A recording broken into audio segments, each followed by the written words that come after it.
느헤미야서 5장입니다. 느헤미야서 5장.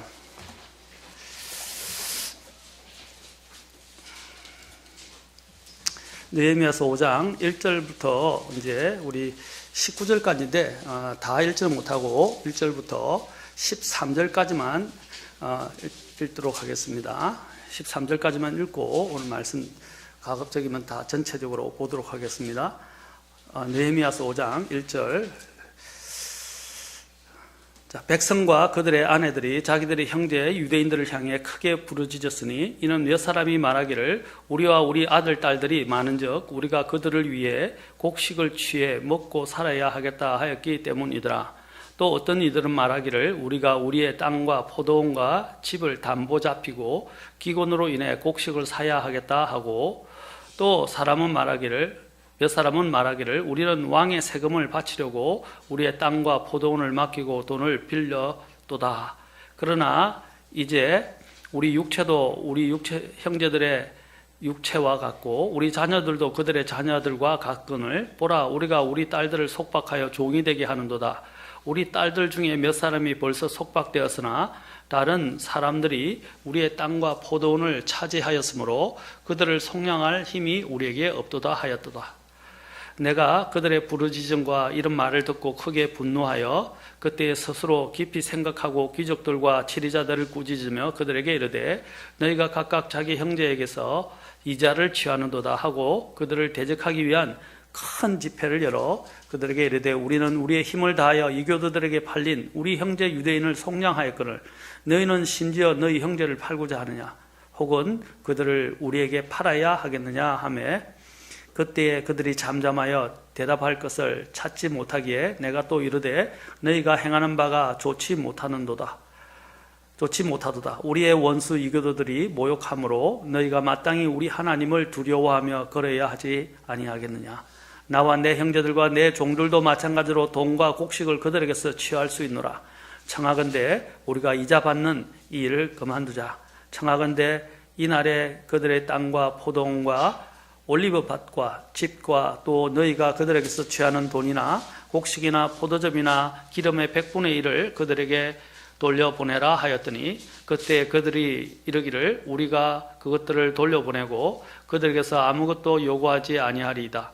이렇게 우리가 당신이 말하는 대로 하리이다 하기에 그때 내가 제사장들을 불러 그들이 이 약속대로 행하겠다는 맹세를 하게 하고, 또 내가 내 무릎을 흔들며 이르기를 이 약속을 행하지 아니하는 모든 자는 하나님이 또한 이와 같이 그의 집과 그의 일에서 그를 흔들어 버리실 것이요 그가 이와 같이 흔들려 버림을 받고 빈손이 되리로다 하매 온 회중이 아멘 하고 주를 찬양하며 백성이 이 약속대로 행하였더라. 기도하겠습니다. 하나님, 말씀을 높여주시고 말씀을 통해 영광을 받아주시고 또 우리에게 필요한 대로 말씀해 주옵소서. 예수님의 귀한 전함을 받들어 기도합나이다. 아멘. 자, 제가 실제적으로 우리의 영적 원수들이 하나님의 일을 하는데 항상 도사리고 우리를 공격해온다 그랬습니다. 제일 먼저 이들이 우리가 4장에서 보았듯이 어떻게 공격했습니까? 조롱으로. 그 다음에는 어떻게 했습니까? 위협으로. 그렇죠? 다가왔습니다. 그 다음에 조롱과 위협이 되지 않으니까 어떻게 하기 시작했어요? 이제 내부적인 적들을 통해서, 내부적인 분란을 통해서, 문제를 통해서 이제 공격하기 시작했습니다. 내부적으로 첫째는 낙심이 찾아왔고, 두 번째로는 두려움이 찾아왔습니다. 오늘 세 번째로는 이제 더 큰 문제가 일어나게 되었습니다. 그것이 무엇인가? 바로 이기심이라는 것입니다. 오늘 그래서 이 내부적인 이 적줄 중에서 이기심에 대해서 오늘 우리 살펴보도록 하겠습니다. 참 이 영적인 싸움을 싸우는 것은 쉬운 일이 아닙니다. 우리가 영적인 싸움을 살 때 어떤 때는 정말 절망 가운데서 일어설 수 없다고 생각되어지는 때도 많이 있고 이제 마음이 힘들 때가 많이 있습니다. 이럴 때 제가 항상 저도 이렇게 어떤 때는 인생에 고비가 있고 많이 힘들고 지칠 때 제가 읽었던 말씀 가운데서 가장 마음에 와닿았던 말씀이 하나 있습니다. 여러분들과 한번 이 말씀은 꼭 나누고 싶고, 또 오늘 이런 동일한 고통과 또 시련과 어려움 가운데 걷는 분들에게도 동일하게 이 약속의 말씀이 또 이것이 얼마나 힘이 되는지 같이 여러분들에게 좋은 약속의 말씀이 되었으면 좋겠습니다.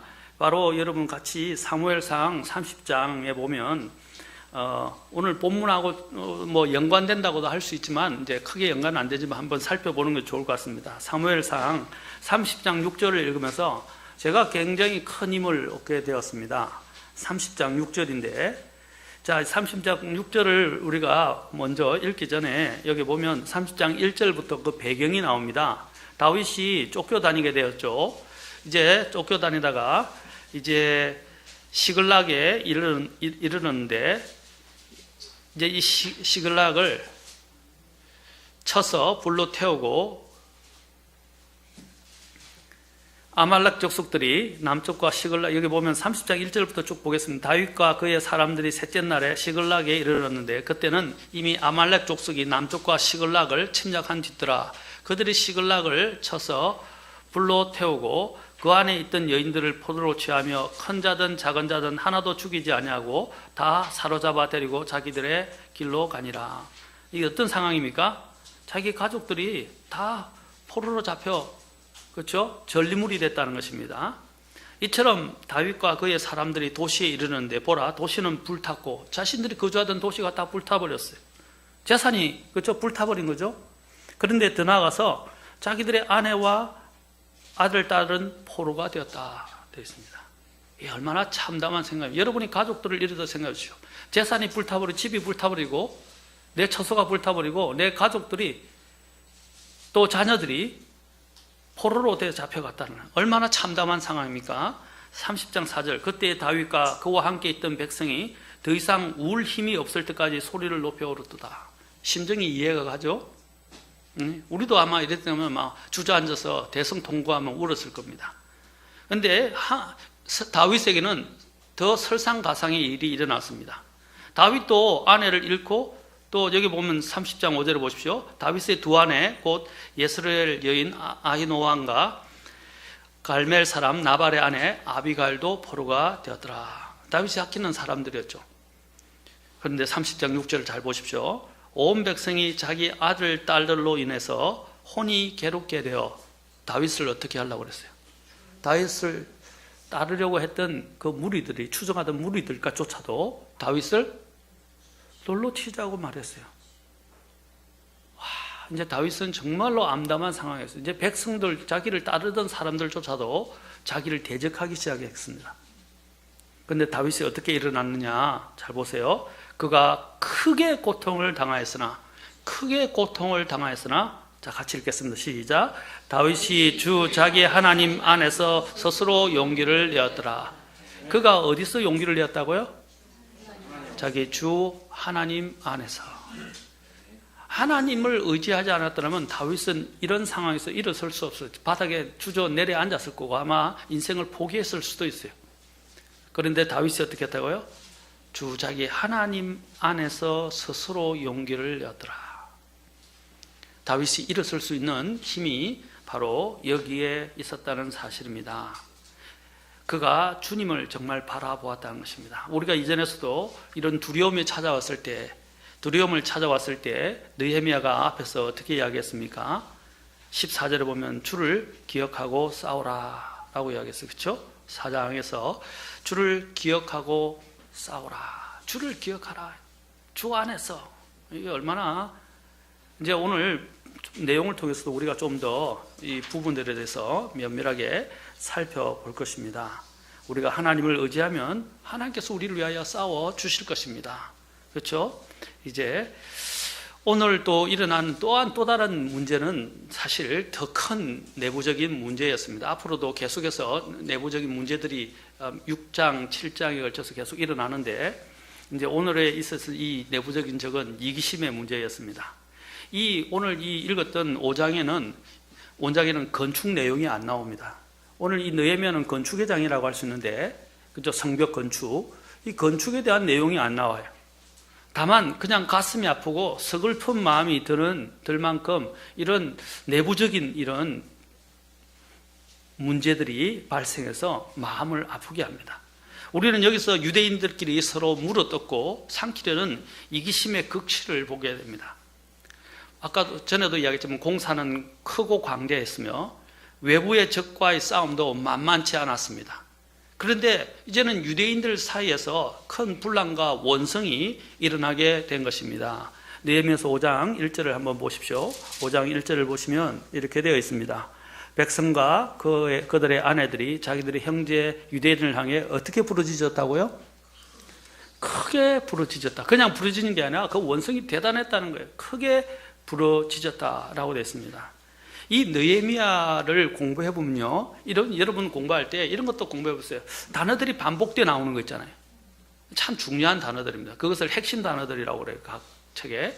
그게 하나님이 강조하신 데는 이유가 있어요. 그 단어들이 반복해서 자주 나온다든지, 그렇죠? 또 그런 유사한 단어들이 또 계속해서 또 등장하는 것입니다. 한 장에 걸쳐서 나올 때도 있고요. 어떤 때는 이제 각 다른 장마다 계속해서 그 책에 걸쳐서 나오는 경우가 있어요. 특히 여기서 아까 크게라는 말이 이 느헤미야서에서도 아주 자주 등장합니다. 크게라는 말. 이 느헤미야는 유독 크다, great이라는 단어를 자주 사용하는데 그것은 느헤미야와 그의 백성이 당면하고 있는 일이 결코 작은 일이 아니었다라는 것을 말해주는 것입니다. 그 얼마나 대단한 일이었어요. 그리고 또 이 그레이스라는 단어를 보면요, 그가 힘입고 있는 그 원천, 또 그가 의지하는 그 원천이 자신이 당면하고 있었던 그와 그의 백성이 당면하고 있었던 그 문제들보다 더 못지않게 더 크다는 것을 느헤미야가 강조하고 있어요. 자, 세상이 얼마나 대단합니까? 우리의 원수들이 얼마나 힘이 강하고 대단합니까? 그러나 느헤미야가 결론적으로 여기서 이야기하는 것은 내가 의지하는 힘의 원천인 주 하나님은 더 대단하시다 이 말입니다. 더 위대하시고 대단하다. 저와 여러분이 믿고 있는 분은 이 세상이 어떤 것보다도 더 대단하신 분입니다. 우리가 그것을 잊어버리면 안 돼요. 주님은 뭐라고 말했어요? 요한일서 4장 4절과 5장 4절 5절에 뭐라고 말씀하셨어요? 그분은 이 세상을 이기신 분이고 우리 안에 계신 분이 그 세상에 있는 원수보다 더 크신 분이다 라고 이야기하고 있다는 것입니다. 느헤미야 1장 3절에 보면 뭐라고 말하고 있습니까? 큰 고통과 치욕이 있었다라고 말하고 있어요. 느헤미야가 그의 백성들이 당면하고 있던 문제가 뭐라고 했어요? 큰 고통과 치욕이었다. 큰이라고 말하고 있죠. 그 다음에 또 느헤미야가 해야 될 그 사역은 굉장히 큰 일이었어요. 그래서 그 공사는 크고 광대했다라고 말하고 있습니다. 느헤미야 4장 19절에서. 또 느헤미야서 4장 1절에 보면 이제 산발락과 그의 대적이 크게 분노했다라고 말하고 있어요. 지금 이것이 느헤미야와 그의 백성들이 당면하고 있는 문제. 이런 큰 고통과 치욕이 있었고 또 큰 분노가, 적들의 큰 분노가 있었으며 성전을 짓는다고 하니까 또 그 해야 할 일들도 어떻게 해요? 크고 광대했다라고 말하고 있습니다. 그러나 느헤미야가 의지하고 있는 하나님은 어떤 분인가? 느헤미야는 두 번에 걸쳐서 이렇게 세 번에 걸쳐서 사실을 이야기한 것입니다. 1장 5절에 보면 뭐라고 그랬어요? 1장 5절에 보면 그는 또한 1장 5절에서 뭐라고 말씀하고 있죠? 자, 한번 봅시다. 1장 5절. 네, 크고 두려우신 하나님. 자, 아까 느헤미야가 당면한 것은 큰 고통과 치욕, 큰 적들의 분노가 그 적들이 또 크게 분노했고 또 해야 할 일들도 공사도 크고 광대했다고 말했습니다. 크고 거대했다. 그러나 그가 힘있고 의지하는 힘의 원천이신 주님은 뭐라고요? 더 크고 두려우신 하나님이다 라고 말하고 있습니다. 또 느헤미야서 1장 10절로 가고 10절에 가면 또 뭐라고 그랬어요? 그가 뭘 상기시켰습니까? 뭘 하나님께 기도하면서 상기를 하고 하나님께 상기시켜드리고 있죠? 뭐라고 그랬어요? 1장 10절에서 주의 큰 권능이라고 그랬죠. 맞습니까? 주의 큰 권능과 강한 손으로 우리를 구속해 오셨다 이 말입니다. has redeemed 해서 뭡니까? 과거부터 계속해서 주님께서 어떻게 해요? 자기들을 구속해 오셨다 이 말입니다. 어떤 것으로요? 큰 권능, 강한 손. 자, 느헤미야가 이런 자기에게 닥쳐오는 큰 것을 보면서도 그는 뭘 쓰고왔어요? 더 크신 하나님을 바라보았다는 것입니다. 여러분들 삶에 임하고 있는 그 문제들이 얼마나 큰지 저는 모르겠습니다. 다 각자 나름대로 그것들이 크고 나를 정말 힘들게 만들 수 있습니다. 그러나 우리가 바라야 할 것은 그 크게 다가오는 그 시련과 문제가 아니라, 어려움이 아니라 더 크신 하나님을 바라보아야 된다는 거예요. 느헤미야처럼 말입니다. 오늘 느헤미야가 또한 4장 14절에도 또 말하고 있습니다. 4장 14절에서도 뭐라고 말하고 있어요? 또 4장 14절 우리가 지난번에 보았죠? 어떤 하나님이라고 그랬어요? 위대하시고 두려우신 주. 여기서 위대하다 말이 똑같은 말이에요. great. 크신 하나님 말입니다. 아까 5장에서 1절에서는 어떤 일이 있어요? 큰 또 원성들이 일어났죠. 큰 cry, 큰 부르짖음이 일어났어요. great cry가 일어났다고 그랬어요. 그러나 우리가 바라봐야 할 것은 그 모든 것보다 더 크신, 더 위대하신 바로 하나님을 바라보아야 한다는 것입니다. 그렇죠? 그래서 느헤미야가 이 모든 어려움을 이길 수 있었던 그 이유가 바로 여기에 있었다는 거예요. 우리의 믿음의 선배들이 정말 이 모든 이런 어려움과 역경을 이겨내고 믿음을 지킬 수 있었던 것은 그 뒤에서 움직이시고 일하시는 더 큰 하나님을 바라보았다는 것입니다. 그리고 더 큰 보상을 보았다는 것입니다. 히브리서에서는 이 문제를 뭐라고 어떻게 표현하냐면 great이란 말보다도 이제 better이란 말을 써요. better이란 말은 뭡니까? better. 이건 뭡니까? 더 나은 이 말입니다. 더 좋은 이런 말 이야기합니다. 더 낫고 더 좋은 것. 그래서 히브리서에서 계속 나오는 핵심 단어 중에 하나입니다. 다음에 한번 기회가 되면 히브리서에 나오는 더 좋은에 대해서 한번 살펴볼 것입니다. 사랑하는 성도 여러분, 굴하지 마십시오. 낙심하지 마십시오. 또 여러분들이 그것으로 위축되지 마십시오. 그 뒤에는 우리를 위해서 일하시는 더 큰 하나님이 계시고 그분이 이제는 우리를 위해서 싸워 주실 것입니다. 우리는 우리에게 하나님께 하라는 것들을 그냥 순종하면 돼요. 낙심하지 마십시오.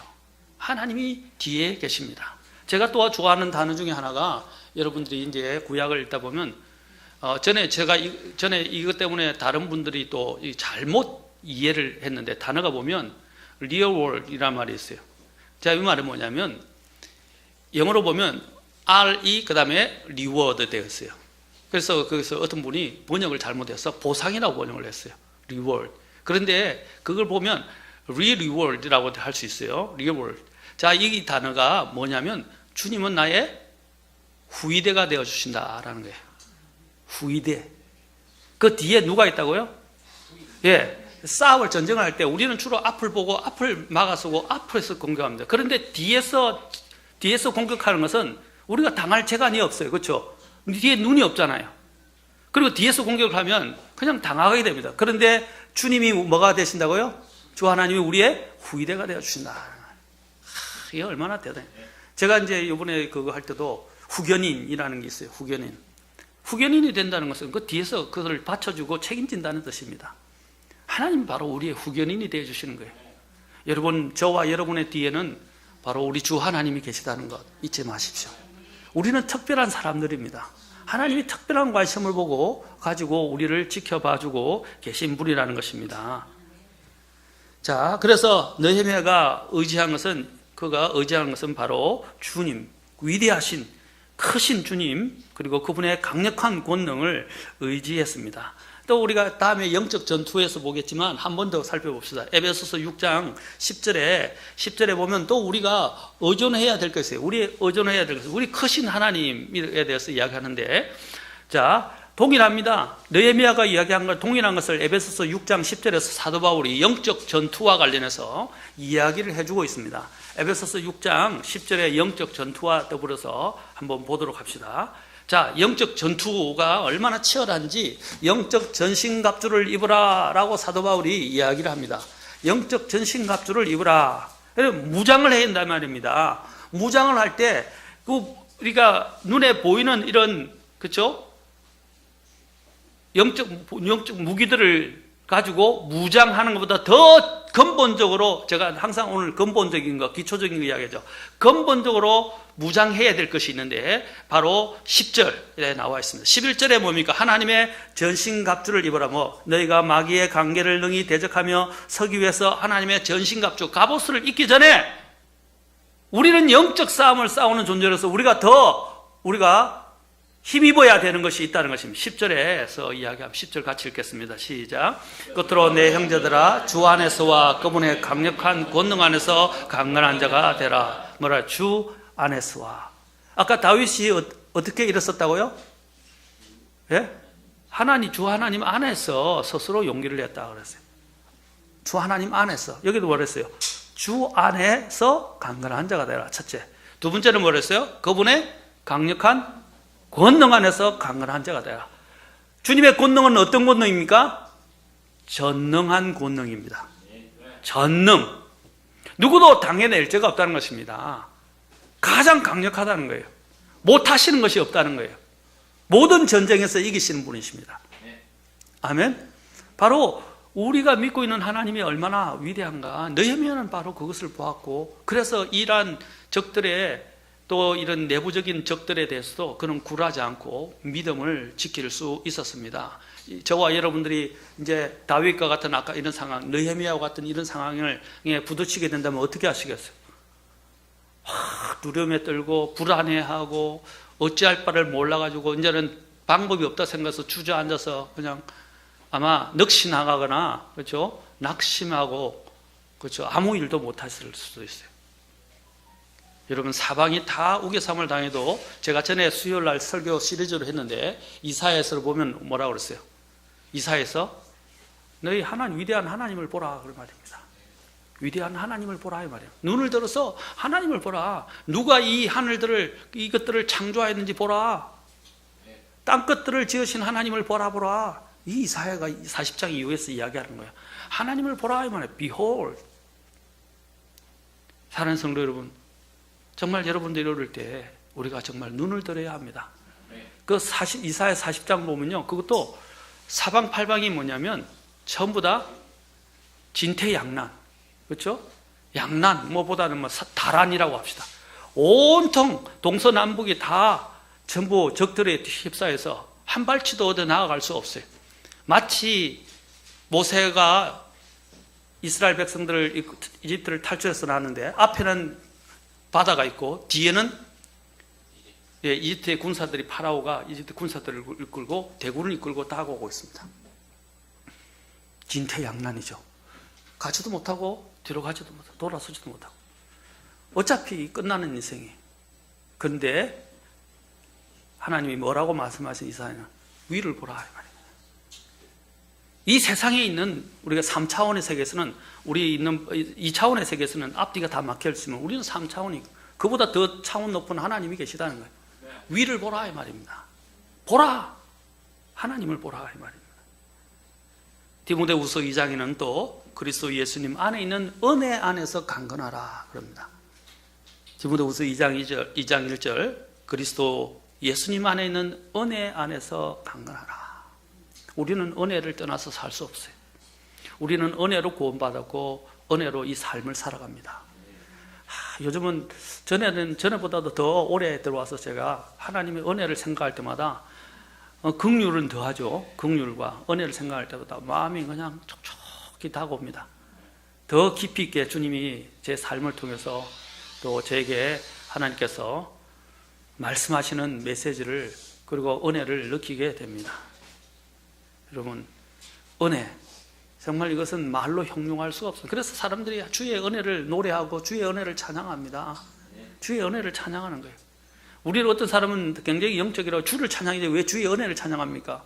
에베소서 보세요. 에베소서 보면 주의 은혜를 찬양한다고 나와 있어요. 그 은혜는 진짜 말로 형용할 수 없는 하나님의 사랑이 다 담겨 있는 것입니다. 하나님의 마음과 하나님의 모든 것이 담겨 있는 것이 은혜예요. 그 은혜 안에서 은혜를 생각하면 우리가 강건해진다는 겁니다. 그 십자가에 그 주님께서 행하신 그 사랑의 은혜, 그렇죠? 그리고 또한 베드로가 제일 마지막에 봤을 때 그분의 은혜 안에서 자라라 라고 말하고 있습니다. 여러분, 주님의 은혜를 생각해 보십시오. 어려울 때마다 주님의 은혜를 생각하십시오. 주님이 나를 위해서 행하신 그 놀라운 일들을 생각해 보십시오. 그리고 또한 그것뿐 아니라 그 십자가를, 죽음을 이기시고 부활하신 주님의 그 권능을 가지고 계신 주님을 바라보십시오. 그리고 모든 것들을 통치하시고 다스리시고 또 능한 능력이 계신 전능하신 하나님을 생각해 보십시오.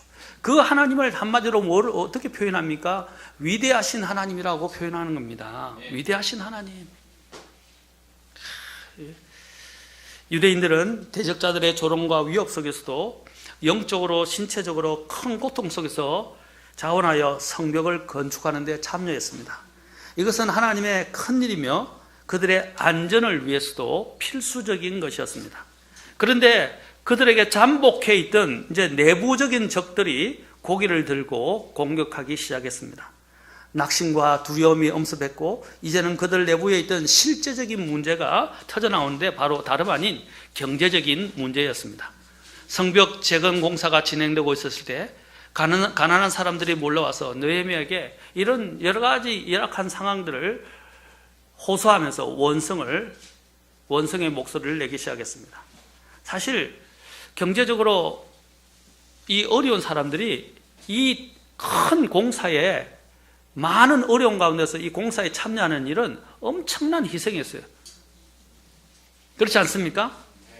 그런데 일을 한다고 해서 또 이렇게 대단한 일, 하나님이 주신 이 놀라운 일을 한다고 해서 생계 문제가 저절로 해결되는 것이 아니었어요. 여러분도 그렇죠?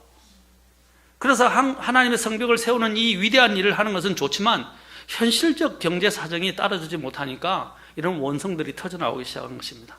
그래서 극기야는 이제는 어떻게 비하되느냐면 그 아내들조차도 나와서 어떻게 해요? 이제 남자들뿐 아니라 이제 여자들도 들고 있나 무섭죠. 아내들이 이제 들고 일어나가서 그렇죠. 이제 집에 내부 살림살이를 담당하는 사람들이 이제 먹고 살 수가 없다고 이제는 완전 막바지에 이랬다 끝바지에 이랬다고 생각하니까 이제 죽기 살기로 이제 집 밖으로 나가서 느헤미야에게 호소하기 시작한 것입니다. 다시 느헤미야서로 우리 가서 느헤미야서를 보도록 하겠습니다. 자, 이것들이 얼마나 많은 이런 참담한 상황이었는지 보게 됩니다. 그래서 백성과 보면 1절에 그들의 아내들이 자기들의 형제 유대인들을 향해 크게 부르짖었으니. 자, 여기 보면 우리가 세 부류의 사람들을 보게 되는데 첫째 부류는 아주 가난한 사람들이었습니다. 여기 보면 그 가난한 사람들은 경작할 땅이 없었어요. 그리고 또한 경작할 것도 없었어요. 땅이 없으니까 경작할 수도 없죠. 그리고 하루하루 노동으로 품삯을 받아서 살아가는데 그나마도 흉년이 들었어요. 그래서 흉년이 들어서 또 살아갈 수가 없게 됐습니다. 이 3절에 보면 그들이 흉년이 들고 또 나중에 학계 1장 7절부터 11절에 보면 흉년까지 겹쳤다는 것을 보게 됩니다. 그런데 웬걸 여기 보면 또 참 더 안 좋은 것들이 있습니다. 여러분 성경에 보면 자녀를 낳는 것은 복이라고 되어 있어요. 주님의 상속 유업인, 그렇죠? 자녀들을 많이 가지게 된 것은 그 가정에 힘이 되고 굉장히 복이라고 성경은 말하고 있어요. 그런데 어떤 일이 나느냐? 이제 경제적으로 어려지면 이 많은 자녀들이 짐이 되죠. 더 큰 부담이 되는 거예요. 더 큰 부담이 되어버리는 겁니다. 이제 막 먹고 살기도 힘들고 지금은 상당히 흉년이 돼서 일할 것도 없고 먹고 살기도 없는데 자식들까지 많은 거예요. 그런데 또 더 안 좋은 것은 인구가 불어나가지고 인구가 이주민들이 많아지다 보니까 인구가 또 그렇게 늘어나게 된 거예요. 그러면 경쟁이 더 치열해지죠. 지금 여기 얼마나 지금 열악한 상황인지를 여기서 잘 이야기해 주고 있습니다. 그래서 식량이 부족한 사람들이 부득이 어떻게 됐냐? 이제 부자들에게서 식량을 구워 먹게 되었습니다. 이들은 어떻게 됐는지 또 자식들을 많이 낳아가지고 자식까지 많고 이제 일도 경쟁이 붙어서 일자리를 구하기도 쉽지 않고 오늘날 우리 시대를 잘 말해주는 것 같아요. 일자리도 구하기 힘들고 먹을 양식은 없고 이제는 그래서 방법이 없어요. 그런데 어떤 일까지 일어나느냐, 이제 세금과 조공까지 내야 하는 일이 생겼습니다. 4절에 보니까 우리는 왕의 세금을 바치려고 우리의 땅과 포도원을 맡기고 돈을 빌렸다. 아까는 양식 때 또 보면 아까 앞에서는 또 어떤 일이 있었어요. 양식 때문에, 그렇죠. 둘째 부류는 양식 때문에 또 자신들의, 처음에는 가난한 사람들은 가진 땅도 없고 또 경작할 어떤 여유도 어떤 일거리도 없었어요. 근데 지금 두 번째 부류는 2절에 보니까 어떤 사람들이었어요? 예, 땅과 포도원은 있는데, 그렇죠. 돈이 없는 사람들이에요. 자, 흉년이까지 들었으니까. 세 번째 부류는 뭡니까? 이제 들어가서 2절에 보면 양식, 곡식을 취해 먹고 살아야 한대요. 음식 때문에 자신의 땅과 자신이 가진 것들을 팔거나 저당을 잡혀야 했단 말입니다. 그런데 세 번째는 어떤 사람들이었어요? 이제 양식의 문제가 아니라 세금 때문에 힘든 거예요. 그런데 또 여기 보면 또 한 부류의 또 다른 사람들이 있습니다. 어떤 부류의 사람들입니까? 부자들, 통치자들, 지배자들, 치리자들은 배부른 상태였다는 사실입니다.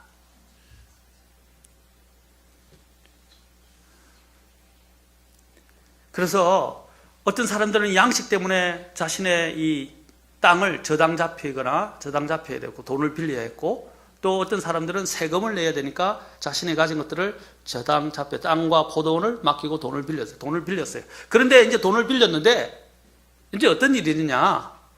돈을 빌렸는데 우리도 그렇죠. 고리대금으로 돈을 빌리면 이자가 불어나게 돼요. 이제 갈수록 태산이에요. 어떻게 해야 됩니까, 이제? 그래서 자기의 자녀들을 종이나 노예로 보내는 거예요. 얼마나 아픈 상황입니까? 그래서 5절에서 그 원성에 대해서 이야기하는 겁니다. 5절에 보십시오. 그러나 이제 우리 육체도 이제 나와서 느헤미 앞에서 이제 이야기합니다. 이제 우리 육체도 우리 형제들의 육체와 같고, 자, 우리 형제라고 말합니다. 잘 보세요. 이걸 제가 설명하겠습니다. 우리 형제라고 말합니다. 우리 자녀들도 그들의 자녀들과 같거늘 보라, 우리가 우리 딸들을 속박하여 종이 되게 하노도다. 우리 딸의 중에 몇 사람이 벌써 속박되었으나, 이 속박이란 말은 뭡니까? 종으로 보냈다 이 말입니다.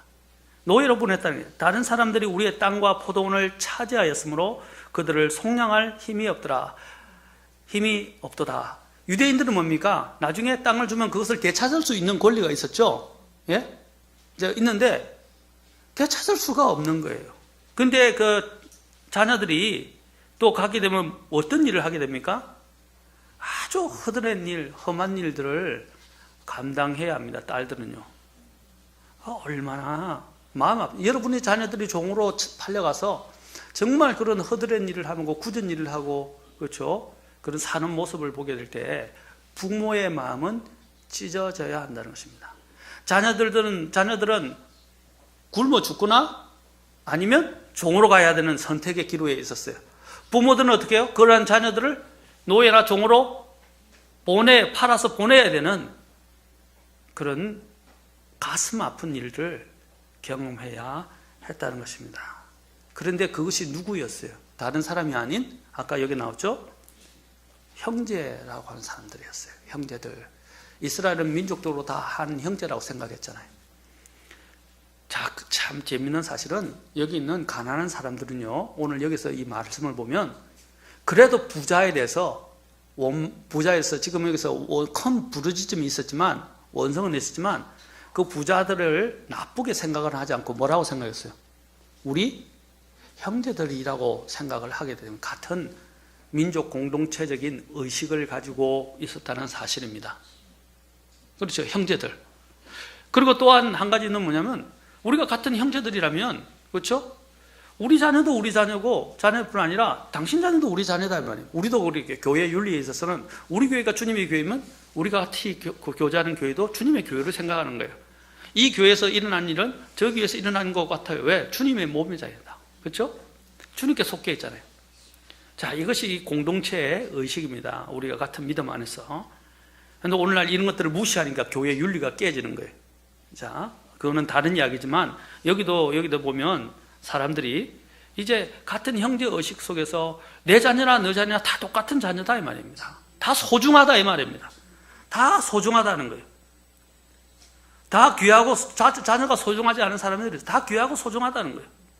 우리 자녀가 그들에게도 자녀가 귀하다면 우리에게도 자녀가 귀하단 말입니다. 그런데 문제들은 이제 부자들이 어떻게 했어요? 이 가난한 자들은 부자를 형제로 인식했는데 이 부자들은 어떻게 했어요? 돈을 빌려주고 고리로 빌려주고 이자를 취할 뿐 아니라 아이들을 노예 삼았다는 것입니다. 그리고 자신들의 배를 불리기에 급급했다는 것입니다. 부자들은 어떻게 했어요? 가난한 자들은 부자들을 아직 형제라고 생각했는데 부자들은 어떻게 했어요? 그들을 자신들의 이익을 취하기 위한 착취 대상으로 생각했던 것입니다. 여러분, 빚 때문에 자녀들을 담보로 그렇죠? 돈을 빌렸는데 그 돈을 갚지 못하니까 자녀들이 팔려가게 됐어요. 빚은 더 불어나게 됐어요. 이게 참담한 상황입니다. 옛날 제가 어렸을 때 저희 집이 좀 잘 사는 때가 있었는데 파출부 아줌마를 뒀어요. 그때 파출부 아줌마는 오늘날보다 더해요. 시간제 근무가 아니었어요. 몇 년, 2년, 3년씩 그 집에 와서 살아요. 식모살이라고 그랬어요. 그래서 밥하고 빨래하고 청소하고 다 했어요. 다 해줬어요. 그리고 잠도 같이 잤어요. 또 방이 적다 보니까 그때는 방이 다 작아요. 요즘은 많이 커졌는데 방이 좀 적다 보니까 또 아이들 방에서 같이 자기도 하고 따로 방을 주기도 하고 했지만 또 같이 자기도 했어요. 그러고 나중에는 한 식구처럼 한 상에서 같이 밥 먹고도 했었어요. 여러분, 그 식모에 온 사람 보면 주로 아줌마들이 아니고요, 젊은 처녀들이나 갓 결혼한 애기 엄마들이었어요. 그 가정들은 얼마나 마음이 아프겠어요. 먹고 살 수 있는 방법과 수단이 없으니까 아내나 딸을 식모살이를 보내는 거예요. 현대판, 그렇죠? 노예 생활이라고 할 수 있죠. 그러나 이제 인권 문제는 옛날보다는 더 많이 좋아졌죠. 근데 좋아졌었지만 그러나 얼마나 마음 아픈 분이, 그 부모들은 얼마나 마음이 찢어지겠어요. 그 남편도 얼마나 마음이 찢어지겠어요. 이러한 어려운 열악한 상황에서 특히 막중한 이 공사 일을 감당해 나가는 데서 이 유다 지도층들이 탐욕의 채권자가 되고 가난한 자들이 극심한 채무자가 되어 있는 이 구조적인 문제, 이것을 이전부터 되어 왔지만 더 극심해지기 시작한 거예요. 그런 느헤미야 때 와서 터져버린 것입니다. 이런 일로 인해서 결국에는 공사는 마다하고 유대인, 하나님의 선민으로 택함을 받았던 이 유대인들이 이 공동체가 다 민족 공동체가 무너질 수 있는, 와해될 수 있는 상황까지 오게 된 것입니다. 이것은 어쩌면 나중에 뒤에 나오지만 밖에 있는 원수들이 더 좋아할 수 있는 일이고 더 비난할 수 있는 거리가 생기게 된 거예요. 이게 참 엄청난 상황이죠. 이러한 상황들을 보면 마치 우리가 사도행전을 보는 것 같아요. 사도행전도 어떻게 했죠? 그죠? 하나님의 역사가 있었지만 바깥에 많은 위협들이 있어요. 조롱과 위협들이 있었어요. 그럼 나중에 사도행전 6장에 가면 어떤 일이 나요? 내부적인, 5장과 6장에 가면 내부적인 문제가 일어나요. 자, 어떤 일입니까? 아나니아와 삽비라 문제가 나오죠. 또 사도행전 6장에 보면 어떤 일이 나요? 히브리파 가부들과 그리스파 가부들 사이에서 이 배분의 문제 때문에 또한 불평불만이 터져 나오기 시작합니다. 그렇죠? 지금 보면 느헤미야에서 일어난 상황이, 느헤미야도 조롱, 위협, 그 다음에 뭡니까? 내부적인 그죠? 내부적인 적들과 함께 특히 이기심이 일어나기 시작했죠. 보시오. 영적인 것은 다도가, 사탄은요, 공격을 할 때, 우리의 원수들은 공격할 때 항상 얼굴을 바꾸고 방법들을 달리합니다. 그 목적은 뭡니까? 우리의 믿음을 파괴하고 우리를 하나님으로부터 떨어지게 만드는 거예요. 그렇죠? 항상 여기서 마찬가지예요. 이 유대 민족들을 패배하게 하고 유대 민족을 와해시키는 거예요. 이 사탄이 목표로 하고 있는 것입니다. 자, 이 문제를 느헤미야가 어떻게 해결해 갑니까? 자, 그는 정말 지혜롭게 이 문제를 해결해 가는 것을 보게 됩니다. 그 문제 해결 방법에 대해서는 우리가 다음 시간에 계속해서 보도록 하겠습니다. 사랑하는 성도 여러분, 우리가 주님의 일을 할 때는 항상 우리의 원수들과 적들이 있다는 것을 기억하십시오. 그리고 그 원수들과 적들이 호시탐탐 여러 가지 방법, 그렇죠? 전략 전술을 바꾸어가면서 우리를 공격합니다. 그 공격의 목표, 그 공격의 목적은 동일합니다. 우리의 믿음을 와해시키고 우리가 바라보는 하나님에 대한 믿음을 믿으면서 떨어져 나가게 우리를 파괴하려고 하는 거예요. 그러나 우리가 그것에 서는 안 됩니다. 아까도 이야기했죠. 이런 적들이 올 때 영적 전투에서 우리가 해야 할 일은 이 우리에게 다가오는 더 큰 문제보다도 더 크신 하나님을 바라보라 이 말입니다. 아멘. 항상 하나님을 바라보고, 그리고 아까 그분 안에서, 그분의 강력한 권능 안에서, 또 그분의 은혜 안에서 강건해져야 합니다. 주님을 생각하십시오. 주님이 우리를 위해서 행해 놓으신 그 놀라운, 그 위대한 일을, 십자가에서 해놓은 구속 완성된 사역을 기억하십시오. 주님이 이기셨어요. 그 모든 것을 이기신 주님, 그 이기신 주님이 우리 안에 계시고 우리 편이 되십니다. 아멘. 그분을 힘입어서 여러분이 지금 어떤 가시밭길을 걸어가고 어떤 험난한 길을 걸어간다 할지라도, 험난한 또한 이런 세찬 파도가 여러분을 덮친다 할지라도 절대로 굴하지 마시고 눈을 들어서 주를 보십시오. 위대한 하나님을 힘입고 그분을 기억하시기 바랍니다. 기도하시겠습니다. 다 자리에서 일어서시겠습니다.